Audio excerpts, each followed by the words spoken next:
Sets के अंदर कौन कौन से ऑपरेशंस होते हैं। और मैं इसको ना एक छोटा एग्जांपल लेके और एग्जांपल के थ्रू समझाता हूँ। बहुत सिंपल है, ये फंक्शन का सबसे सिंपलेस्ट पार्ट है, इसको समझ जाओगे उसके बाद हम शुरू करेंगे domain and range of function. ध्यान से देखना, यहां देखो अगर किसी क्वेश्चन में f(x) इज इक्वल टू दिया हुआ है 2x स्क्वायर प्लस 1 और gx इज इक्वल टू दिया हुआ है 3x माइनस 2, ये fx gx क्या है, इनका मीनिंग समझो पहले। fx का मतलब होता है a function in which x will be variable and other alphabets will be a constant. ऐसा फंक्शन जिसमें x ही सिर्फ वेरिएबल होगा और x के साथ, चलो तो मैंने तो यहाँ पे 1 2 लगा दिया है, अगर मैंने यहाँ पे abc डाला होता तो abc कांस्टेंट का रोल अदा करते। gx का मतलब ये भी x वेरिएबल का ही एक फंक्शन है, ये अदर फंक्शन है इसलिए gx कर दिया। px कर देंगे तो तीसरा फंक्शन हो जाएगा लेकिन वेरिएबल x ही होगा। और वहीं पे अगर तुम fy gy py ty बोलोगे तो एक ऐसा फंक्शन होगा जिसमें y वेरिएबल होगा। जैसे इम्प्लिसिट और एक्सप्लिसिट फंक्शंस आते हैं उसमें 2 वेरिएबल्स होते हैं x और y, वो भी आगे आएंगे। तो यहाँ देखो fx इतना दिया है, gx इतना दिया है, इनमें अगर आपको निकालना है f प्लस g, अगर आपको निकालना है f माइनस g, या आपको f इंटू जी निकालना है, या आपको f अपॉन जी निकालना है, ये 4 चीजें तो अभी पढ़नी है हमें। कंपोजिशन हमारे सिलेबस से रिड्यूस हो गया है, थोड़ा इंट्रोडक्शन उसके बारे में हम जरूर देंगे इसको समझाने के बाद। अब जैसे f प्लस जी निकालना है, सॉल्यूशन देखो, तुम भी कहोगे क्या ये चौथी क्लास का क्वेश्चन डाल दिया 11th क्लास में लाके। f प्लस जी अगर निकालना है, f प्लस जी का मतलब होता है fx प्लस gx, यानी हमें fx और gx दोनों को क्या करना है, आपस में जोड़ देना है। fx का वैल्यू कितना हो गया 2x स्क्वायर प्लस 1, gx का वैल्यू कितना हो गया 3x माइनस 2। जोड़ो इसको, जब जोड़ोगे तो आएगा 2x square plus 3x minus 1 और यही तुम्हारा आंसर हो गया। तो खाली जोड़ देना है, ऐसा नहीं कि कुछ f प्लस जी बराबर कुछ दिया है x की वैल्यू निकालो, ऐसा कुछ नहीं है। f प्लस जी का मतलब जोड़ दिया। सिमिलरली f माइनस जी करना हो तो क्या करोगे, घटा दोगे। यानी अगर तुम्हें f माइनस जी करना है इसका मतलब हो गया fx माइनस gx, fx में से gx को घटाना है। fx की जगह पे fx की वैल्यू डाल दो 2x square plus 1 minus gx की जगह पे gx का वैल्यू डाल दो 3x माइनस 2। हमने एक फॉल्ट किया है, क्या आप बताएंगे? यस, ये हर क्लास में मैं बोलता हूं कि माइनस के बाद अगर कोई क्वांटिटी लिखते हो तो ब्रैकेट जरूर अप्लाई करो। अगर ब्रैकेट नहीं अप्लाई करोगे तो इस माइनस का 3x से इंटू करोगे, 2 से इंटू कर नहीं पाओगे और यही पे गलत हो जाएगा, यानी ये ब्रैकेट में होगा।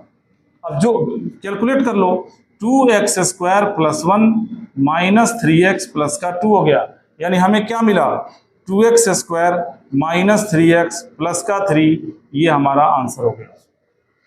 अब आपको क्या लगता है कि मैं f इंटू जी एफ अपॉन जी भी करूंगा? क्यों करूंगा मैं? f इंटू जी इतना इंटू इतना मल्टीप्लाई करके छोड़ दो, f अपॉन जी इतना अपॉन इतना हो गया, वहीं पे छोड़ दो। अगर फैक्टर होके कुछ कट रहा है तो काटो, नहीं कट रहा है तो एज इट इज वैसे ही छोड़ दो, जितना ये है उसके नीचे ये लिख दो, f अपॉन जी निकल गया। इनमें कुछ अलग टाइप के भी क्वेश्चंस पूछे जाते हैं, जैसे हम अपनी तरफ से बता रहे हैं कि अगर दे दे fx इज इक्वल टू 5 दे दिया और बोल देगा कि x क्या होगा, ये बताओ। fx की वैल्यू 5 है, x क्या होगा? fx के जगह पे fx उठा के डाल दो, यानी 2x square plus 1 is equal to 5 हो गया। कितना सिंपल है, सिर्फ fx की जगह पे ये fx डाल देना है और x क्या होगा अब सॉल्व कर लो, यानी आपको मिलेगा 2x square is equal to 4, x square is equal to 2, x का वैल्यू मिल गया प्लस माइनस 2, यही आपका आंसर हो गया। ऐसे क्वेश्चन भी पूछे जाते हैं कि अगर कोई फंक्शन दिया है जिसके ऑर्डर पेयर्स हैं 1 7 2 9 0 5 और फंक्शन अगर कोई लीनियर है तो वो फंक्शन क्या होगा, मतलब वो कौन सा फंक्शन होगा लीनियर फंक्शन जिसमें 1 डालने पे 7 मिले, 2 डालने पे 9 मिले और 0 डालने पे 5 मिले। लीनियर फंक्शन की पहचान क्या होती है?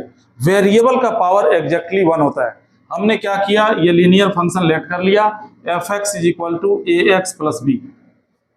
अब ये क्या कह रहा है कि 1 डालने पे 7 मिलेगा।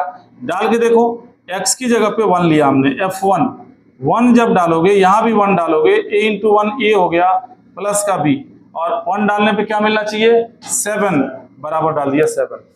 f1 का वैल्यू 7 था ना, तो a plus B equal to 7 पहला इक्वेशन बन गया।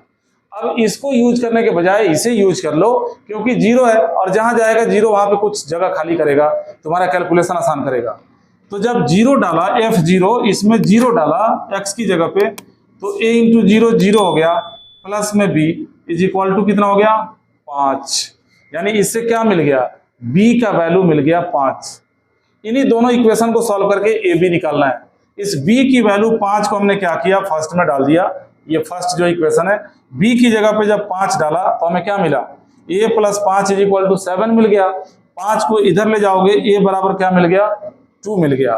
a 2 हो गया, b 5 हो गया, इन्हें उठाओ और इसमें डाल दो, तो आपका रिक्वायर्ड फंक्शन क्या होगा, F X is equal to a 2 है तो 2x हो गया, प्लस में b 5 है, प्लस में 5 हो गया। अब तुम अगर ये चेक करना चाहते हो कि तुमने जो आंसर निकाला ये सही है या गलत है, तो तुमने 2 ऑर्डर पेयर को तो यूज कर लिया है, तीसरे ऑर्डर पेयर को यूज करके देख लो कि 2 डालने पे 9 मिल रहा है या नहीं मिल रहा है। अगर 2 डालने पे 9 मिल गया, इसका मतलब तुम्हारा कैलकुलेशन बिल्कुल सही है। हमने जब 2 इसमें पुट अप किया तो 2 दूने 4 और 5 कितना हो गया 9 मिल गया, यानी ये एग्जैक्ट आंसर है। इस टाइप के क्वेश्चंस आपको 11th क्लास में मिलेंगे। अब आगे हम आपको पढ़ाएंगे फंक्शन का डोमेन एंड रेंज, और ये सबसे इंपॉर्टेंट हिस्सा होता है किसी भी कॉम्पिटिटिव एग्जाम के लिए या सीबीएसई के एग्जाम के लिए। डोमेन रेंज पे पकड़ बनाना तो तुम्हें बहुत जरूरी होगा, ठीक है। अगले लेक्चर में हम पढ़ेंगे डोमेन रेंज, बहुत ध्यान से पढ़ना होगा इसको।